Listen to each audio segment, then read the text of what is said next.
तो last class में हमने कुछ बेसिक टर्म्स कवर किए थे, वेवलेंथ, फ्रीक्वेंसी और प्लैंक्स क्वांटम थ्योरी हमने पढ़ा था। काफ़ी इंपॉर्टेंट थ्योरी थी वो। ठीक है, आज हम उसके आगे पढ़ेंगे। तो आप देख रहे हैं हमारे यूट्यूब चैनल मिड जी एग्जाम। मैं हूँ आपके साथ रवि गुप्ता। हमारा बैच चल रहा है फ्रॉम जीरो टू हीरो। ये एक फाउंडेशन बैच है। ठीक है, हमारा जो चैप्टर चल रहा है स्ट्रक्चर ऑफ एटम, जिसका लेक्चर नंबर 3 है आज। ठीक है, चलो आगे देखते हैं हम क्या है। तो जे थॉमसन मॉडल आज हमें पढ़ना है, या फिर इसको वाटरमेलन थ्योरी भी बोलते हैं। क्यों ऐसा बोलते हैं और जरा समझते हैं। देखो, जे थॉमसन जो साइंटिस्ट थे, आपको तो पता है ना कि उन्होंने इलेक्ट्रॉन की डिस्कवरी की थी। तो उन्होंने ये कहा था कि भाई देखिए, एटम जो होता है ना, एक तारबूज की तरह होता है। बिल्कुल तारबूज समझते हो ना, वाटरमेलन।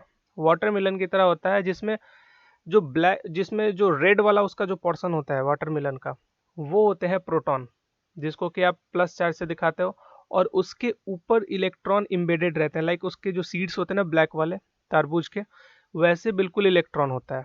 ठीक है, इम्बेडेड रहता है। इम्बेडेड, ये इम्बेडेड है, मैं यहाँ पे लिख देता हूँ इम्बेडेड।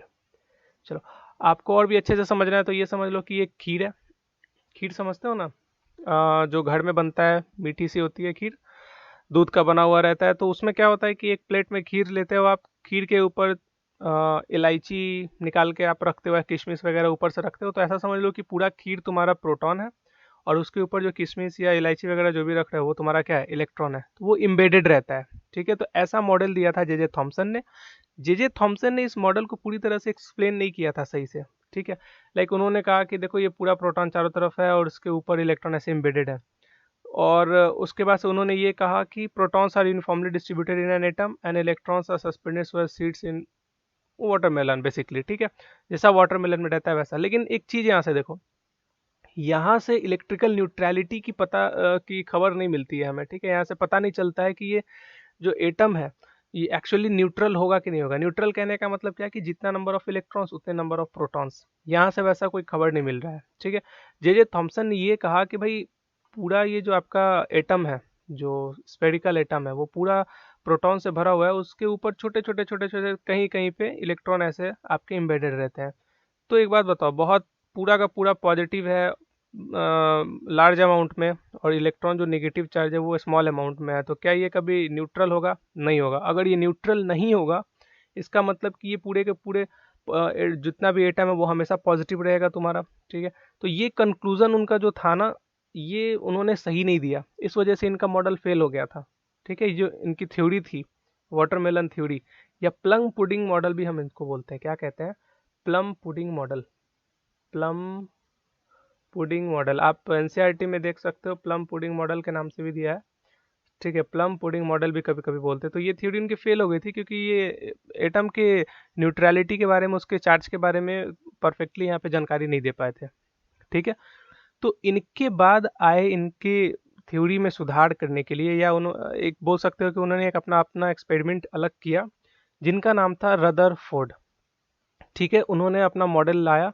और देखो उन्होंने क्या किया ना कि रदरफोर्ड अल्फा स्कैटरिंग एक्सपेरिमेंट, ये बेसिकली इस नाम से वो जाना जाता है उनका जो एक्सपेरिमेंट है। ठीक है, उन्होंने क्या किया जरा समझो पहले। उन्होंने क्या किया कि एक ऐसा सोर्स लिया, ठीक है, जो अल्फा रेज एमिट करता हो, ऐसा सोर्स। ये अल्फा रेज एमिट करने वाला सोर्स है। ठीक है, अब ये सोर्स क्या हो सकता है? ये हो सकता है आपका रेडियो एक्टिव सब्सटेंस। ये हो सकता है आपका radio active substance. Radio active substance कहने का मतलब क्या? आपको पता है ना रेडियो एक्टिविटी क्या होती है? रेडियो एक्टिविटी हम पढ़ेंगे हालांकि इस चैप्टर में आगे। ठीक है, और हालांकि वो 12th क्लास में भी पढ़ना है आपको, केमिकल काइनेटिक्स या न्यूक्लियर केमिस्ट्री जिसको आप बोलते हो।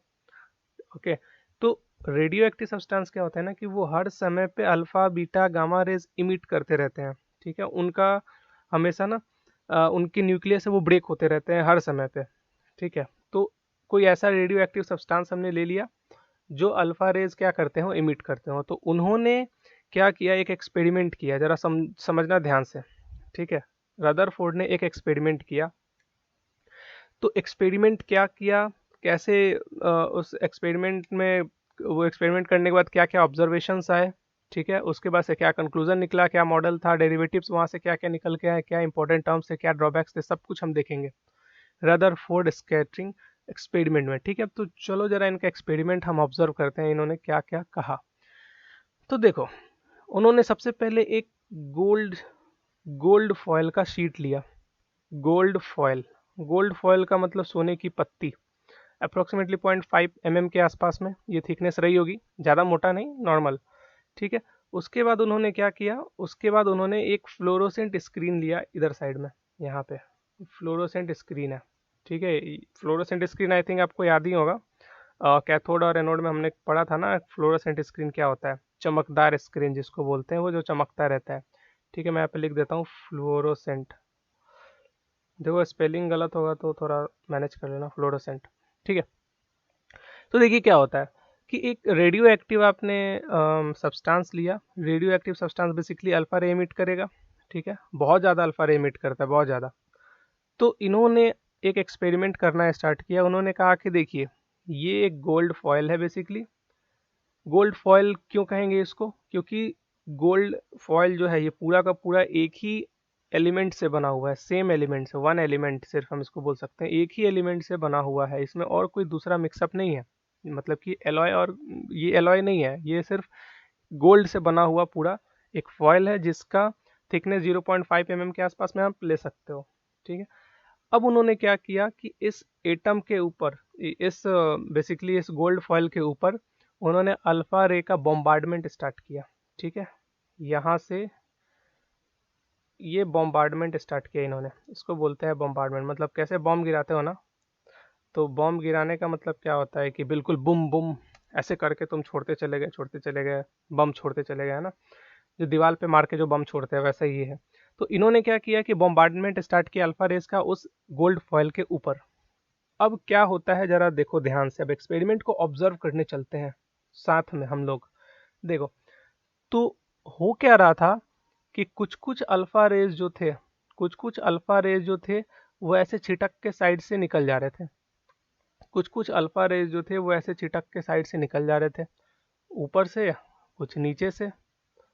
ठीक है, और लगभग 20,000 में, ठीक है, 1 रे इन 20,000, 20,000 में कोई एक ऐसा रे था जो कि अपने पाथ पर वापस लौट जा रहा था। ठीक है, ये दिखाने के लिए मैंने यहाँ पे थोड़ा सा स्पेस छोड़ा है, बट एक्चुअली ये 180 डिग्री होता है। ठीक है, 180 डिग्री के एंगल पर बिल्कुल ये मुड़ के और बाउंस बैक हो जाता है, पीछे की तरफ चला जाता है। ठीक है, इस बात को समझ रहे हो। तो 20,000 में से सिर्फ एक ऐसा रे था जो कि अपने पाथ पे वापस बाउंस बैक हो जा रहा था। ठीक है, तो ऐसा क्यों हो रहा था, उन्होंने कंक्लूजन दिया, जरा समझो ध्यान से। उन्होंने कहा कि भाई देखिए, ये जो अल्फा रेज होते हैं, पहले इसकी प्रॉपर्टी आप जानिए क्या होती है। ये मैं नहीं बोल रहा हूँ, ये उन्होंने कहा था रदरफोर्ड ने। ठीक है, ये बाद में प्रूव भी हुआ। ये जो अल्फा रेज होता है, this is nothing but helium nucleus. This is what, helium, helium nucleus. अब फिर लोगों ने पूछा कि हीलियम न्यूक्लियस कहने का क्या मतलब है आपका, तो उन्होंने कहा हीलियम न्यूक्लियस कहने का मतलब है He2+। और एक फिर उन्होंने लोगों से वो लोग से पूछते हैं क्या कि आप बताइए कि हीलियम 2+ का मतलब क्या है। तो देखिए, ये एक न्यूक्लियस है, उन्होंने कहा ये एक न्यूक्लियस है, चारों तरफ इलेक्ट्रॉन्स मूव करते हैं, 2 इलेक्ट्रॉन अगर ये डोनेट करेगा तो इसके पास सिर्फ न्यूक्लियस ही बचेगा ना, इलेक्ट्रॉन तो बचेगा नहीं, और जो देता है उसके ऊपर प्लस चार्ज होता है। इन्होंने 2 इलेक्ट्रॉन अपने दे दिए हैं, इसलिए इनके ऊपर क्या है, 2+ चार्ज है। ये बेसिकली एक न्यूक्लियस है हीलियम का। ठीक, तो अल्फा रे is a nucleus of helium. Okay, इसका मतलब कि अल्फा रे के ऊपर चार्ज कौन सा है, पॉजिटिव चार्ज है। ओके, नाउ सी, अब एक्सपेरिमेंट पे आते हैं। तो यहाँ से जो रेज जा रहे हैं ये सब के सब पॉजिटिव इन नेचर है, ये सब के सब पॉजिटिव इन नेचर है। ठीक है, ये सब के सब पॉजिटिव इन नेचर है। अब एक बात यहाँ से फिर निकल के जो आती है वो ये कि भाई देखिए, पॉजिटिव और पॉजिटिव मतलब कि सेम चार्ज जो होते हैं ये एक दूसरे को क्या करते हैं, रिपेल करते हैं। कोई भी नेगेटिव नेगेटिव एक दूसरे को क्या करेगा, रिपेल करेगा। ठीक है, और अपोजिट चार्ज जो होते हैं वो एक दूसरे को क्या करते हैं, अट्रैक्ट करते हैं बेसिकली। ठीक है, ये चीज़ समझ में आता है। चलो, ये चीज़ समझ में आता है तो जरा उसी चीज़ को लेकर यहाँ पे आ जाओ।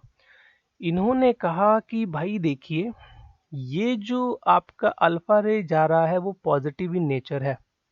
ठीक है, पॉजिटिव इन नेचर है, और ये जो अल्फा रे है ये आपका बाउंस बैक हो जा रहा है 180 डिग्री पर। इसका क्या मतलब है कि देखिए, ये पॉजिटिव अगर जा रहा है और ये यहाँ से रिपेल हो जा रहा है, इसका मतलब कि जरूर यहाँ पे कुछ ना कुछ पॉजिटिव होगा। यहाँ पे ये इस वाले पोर्शन में जरूर कुछ ना कुछ पॉजिटिव होगा, तभी तो रिपेल हो रहा है ना, क्योंकि सेम सेम चार्ज क्या होते हैं, रिपेल हो जाते हैं।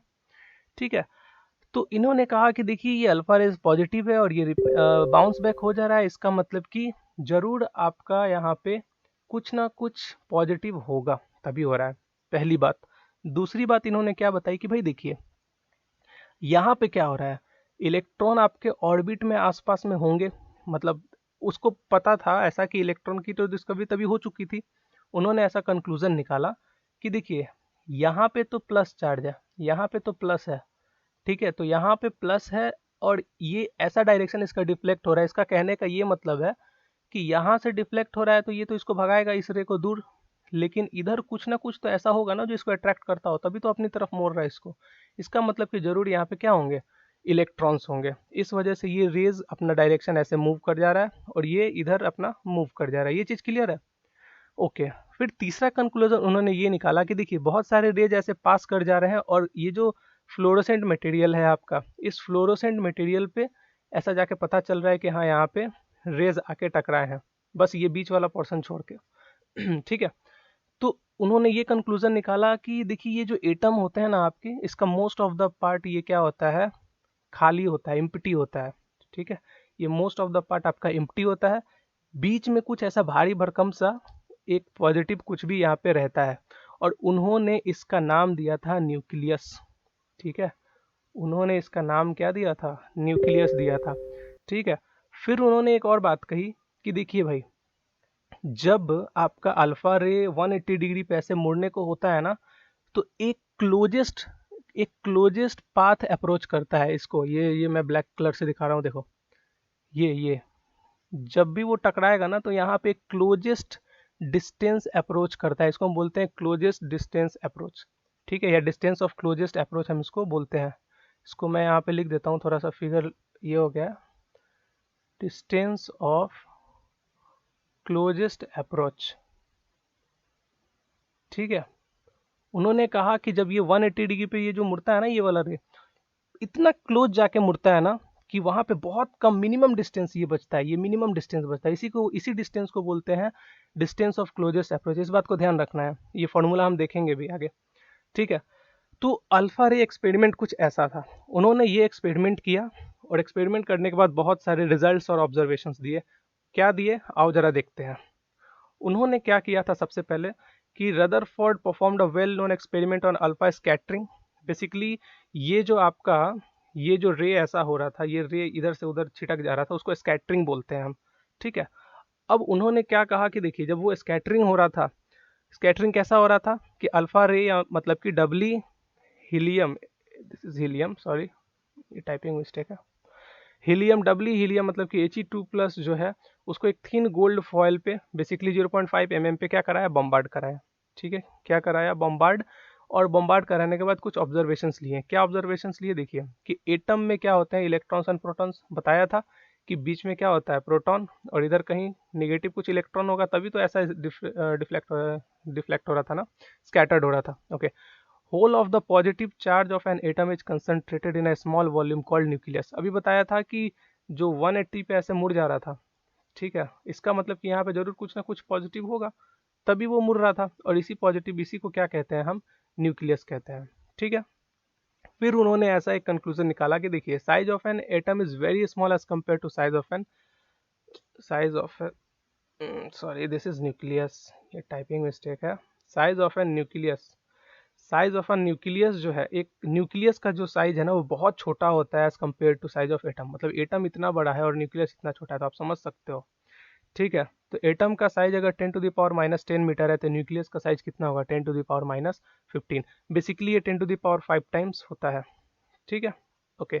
फिर क्या कहता है कि electrons are revolving around the nucleus in a circular path. अब देखिए ये बहुत बड़ा चीज़ था कि उन्होंने ये कहा कि ये न्यूक्लियस की तो खोज कर ली उन्होंने कि यहाँ पे कुछ भारी भरकम सा चीज़ होता है, पॉजिटिव चार्ज, और फिर ये ऐसा स्कैटर्ड हो रहा था, वहाँ से उन्होंने ये कंक्लूजन निकाला कि इलेक्ट्रॉन्स जो है वो रिवॉल्व कर रहे होते हैं न्यूक्लियस के चारों तरफ, ठीक है, एक सर्कुलर पाथ पे।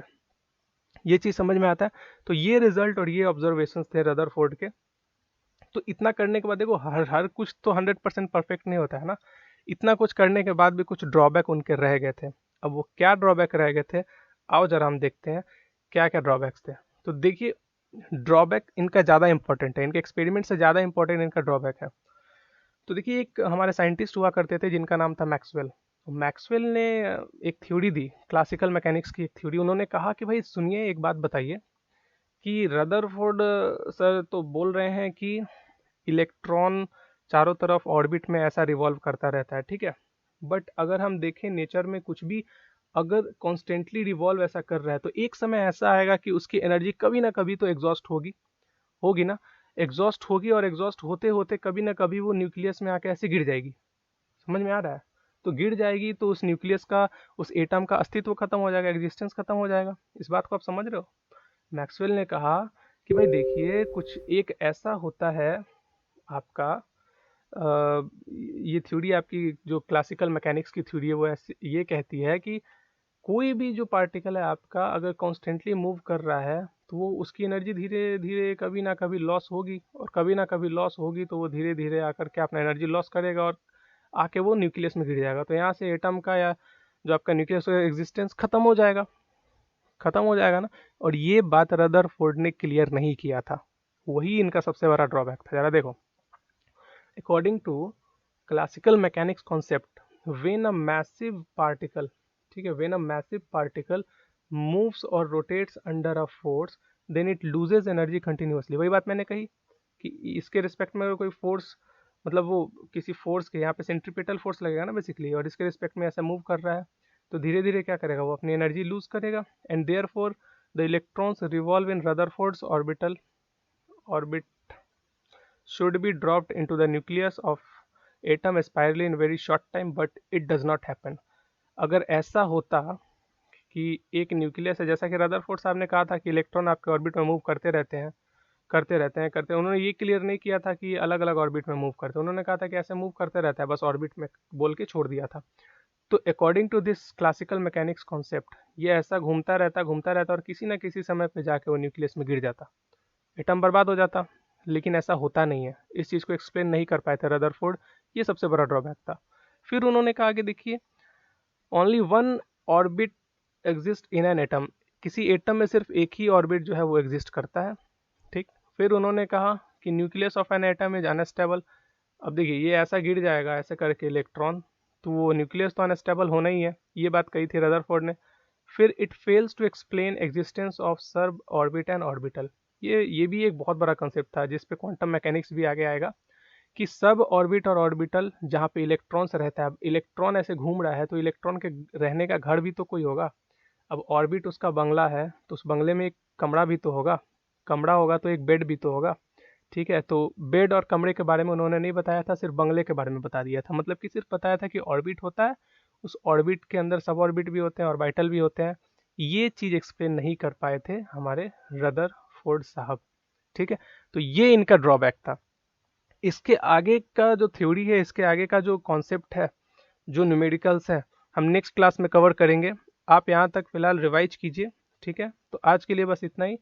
अगर आपको वीडियो अच्छा लगा हो तो लाइक कीजिए, शेयर कीजिए, कमेंट कीजिए, चैनल को सब्सक्राइब कीजिए, ठीक है। चलो, फिर मिलते हैं अगले वीडियो में। Bye bye, take care.